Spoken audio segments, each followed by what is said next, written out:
जयवीर साहब, सीमान मीटिंग शुरू करने का काम में चाहते हैं? बिल्कुल शुक्रिया। जयवीर साहब, जय गुरु। शहीदों की चिताओं पर लगेंगे हर वर्ष मेले। वतन पर मर मिटने वालों का यही बाकी निशा होगा। जय हिंद। मैं राइफलमैन अमित सिंह और मैं राइफलमैन शिवम छेत्री आप सभी का यहाँ पर इंडियन आर्मी की तरफ से हार्दिक स्वागत तथा अभिनंदन करते हैं। कारगिल वॉर मेमोरियल कारगिल युद्ध वीरों की याद में नवंबर 2004 को भारतीय सेना द्वारा बनाया गया। Kargil war memorial Dras sector में बनाए जाने का मुख्य कारण यहाँ था कि कारगिल युद्ध का एक बड़ा भाग इसी द्रास सेक्टर से लड़ा गया। आपके सामने जो पहाड़ दिखाई दे रहा है, नाम टोलोलिंग। टोलोलिंग की समुद्र तल से ऊंचाई लगभग 15,100 फीट है। यदि आप अपनी नजर थोड़ा बाएं ले जाते हैं तो आपको दो ऊंची नुकीली चोटियां नजर आती हैं। दाहिने चोटी जो त्रिकोण के समान नजर आ रही है, नाम टाइगर हिल। टाइगर हिल की समुद्र तल से ऊंचाई लगभग 16,700 फीट है। टाइगर हिल बाएं दूसरी नुकीली चोटी, नाम राइनो हॉर्न। राइनो हॉर्न बाएं एक हल्का गोलाकार टॉप, नाम 0.4875। 0.4875 को आज हम भद्रा टॉप के नाम से जानते हैं।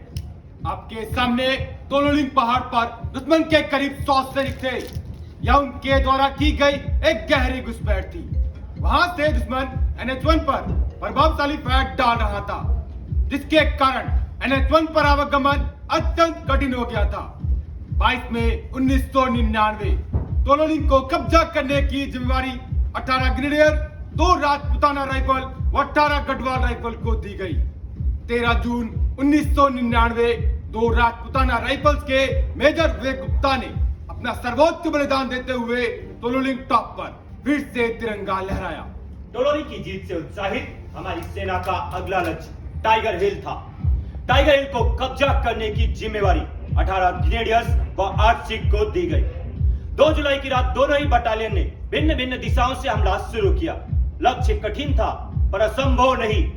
इस गुत्तम गुत्ता की लड़ाई के बाद अंत 11 जुलाई 1999 टाइगर हिल की चोटी पर फिर से तिरंगा लहराया गया। उनके अदम्य साहस को देखते हुए 18 ग्रेनेडियर्स के ग्रेनेडियर योगेंद्र सिंह यादव को परमवीर चक्र व लेफ्टिनेंट बलवान सिंह को महावीर चक्र से सम्मानित किया गया। 0.4875 व उसके आसपास की चोटियों को कब्जा करने की जिम्मेवारी 13 जम्मू एंड कश्मीर राइफल, 17 जाट व 2 नागा को दी गई। 4 जुलाई 1999 से लेकर 7 जुलाई 1999 तक चले इस संघर्षपूर्ण मुकाबले में तीनों बटालियनों ने अलग अलग दिशाओं से हमला कर दुश्मन को मुंहतोड़ जवाब दिया।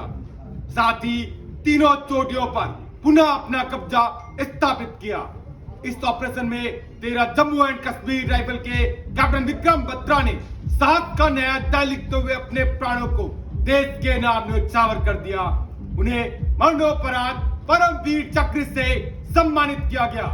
साथ ही उन्हीं के बटालियन के राइफलमैन संजय कुमार को भी परमवीर चक्र से सम्मानित किया गया।